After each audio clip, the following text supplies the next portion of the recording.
14 თებერვალს საქართველოს მართლმადიდებელი სამოციქულო ეკლესიის წმინდა სინოდის სხდომა გაიმართა. სხდომას თავმჯდომარეობდა უწმინდესი და უნეტარესი სრულიად საქართველოს კათოლიკოს პატრიარქი, მცხეთა თბილისის მთავარეპისკოპოსი და ბიჭვინთისა და ცხუმ-აფხაზეთის მიტროპოლიტი ილია მეორე. დივანი კი ამბა ალავერდელი მიტროპოლიტი დავითი გახლდათ. შეხვედრაზე განხილულ თემებთან დაკავშირებით შედგა წმინდა სინოდის სხდომის განჩინება, რომელიც ალავერდელმა მიტროპოლიტმა დავითმა წაიკითხა. სრულად გთავაზობთ მიმართვის ტექსტს. საქართველოს მართლმადიდებელი ეკლესიის წმინდა სინოდის სხდომის განჩინება 14 თებერვალი 2023 წელი. მისასალმებელი სიტყვით სხდომა გახსნა სრულიად საქართველოს კათოლიკოს პატრიარქმა, მცხეთა თბილისის მთავარეპისკოპოსმა და ბიჭვინთისა და ცხუმ-აფხაზეთის მიტროპოლიტმა ილია მეორემ. სხდომის მდივნად დაინიშნა მაღალყოლათუ სამღვდელოესი ამბა ალავერდელი მიტროპოლიტი დავითი მახარაძე. პირველი, მისმა უწმინდესობამ აღნიშნა იმ პასუხისმგებლობის შესახებ, რაც სასულიერო პირებს და მით უმეტეს მღვდელმთავრებს აკისრიათ. ითქვა, რომ ყველაფერი უნდა გაკეთდეს ჩვენი ეკლესიისა და ქვეყნის სულიერი წინსვლისათვის, მშვიდობისა და გამთლიანებისათვის. შემდეგ სიტყვა გადასცა საქართველოს კათოლიკოს პატრიარქის ტახტის მოსაყდრეს, მის მაღალყოლადუ სამღვდელოესობას, სენაკისა და ჩხოროწყუს მიტროპოლიტ შიოს.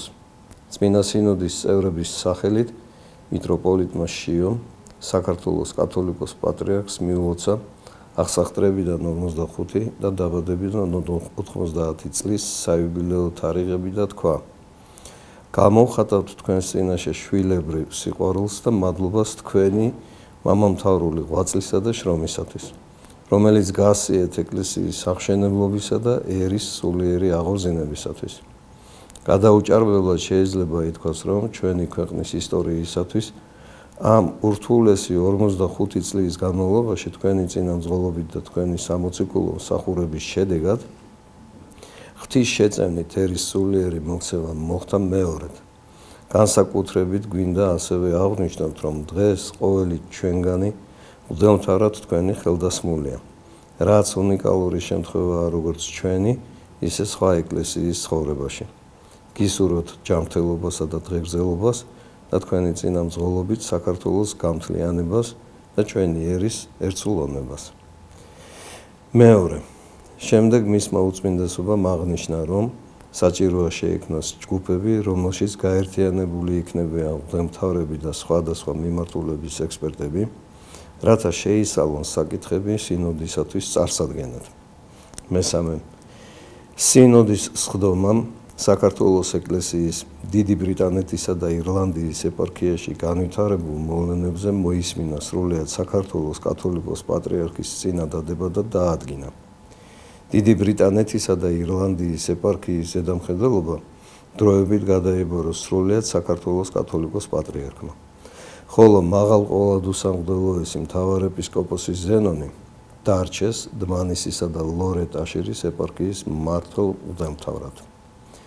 მეოთხე, სინოდის სხდომაზე განხილულ იქნა მაკედონიის მართლმადიდებელი ეკლესიის საკითხი. მოხსენება გააკეთა საქართველოს საპატრიარქოს საგარეო განყოფილების თავმჯდომარემ მაღალყოლადუ სამღვდელოესმა ზუგდიდისა და ცაიშის მიტროპოლიტმა გერასიმემ შარაშენიძემ. მან სინოდის წევრებს გააცნო სერბეთის ეკლესიის მეთაურის, უწმინდესი პატრიარქის პორფირეს პერიჩი ჩვენდამი მოწერილი წერილი, რომელშიც ნათქვამია, რომ განიკურნა სქიზმა და აღდგენილია ევქარისტიული კავშირი ჩრდილოეთ მაკედონიის მართლმადიდებელ ეკლესიასთან და რომ აღნიშნულ ეკლესიას სერბეთის პატრიარქმა უბოძა ავტოკეფალიის ცნობის ტომოსი.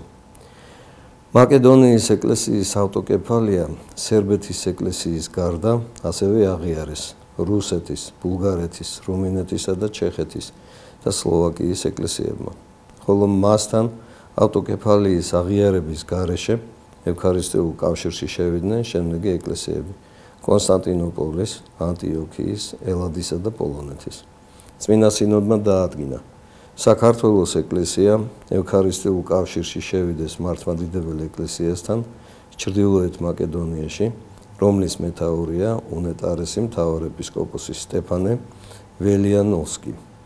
მეხუთე განხილული იქნა რიგ სასულიერო მოღვაწეთა წმინდანად შერაცხვის შესახებ საკითხის შესწავლა და მომზადება.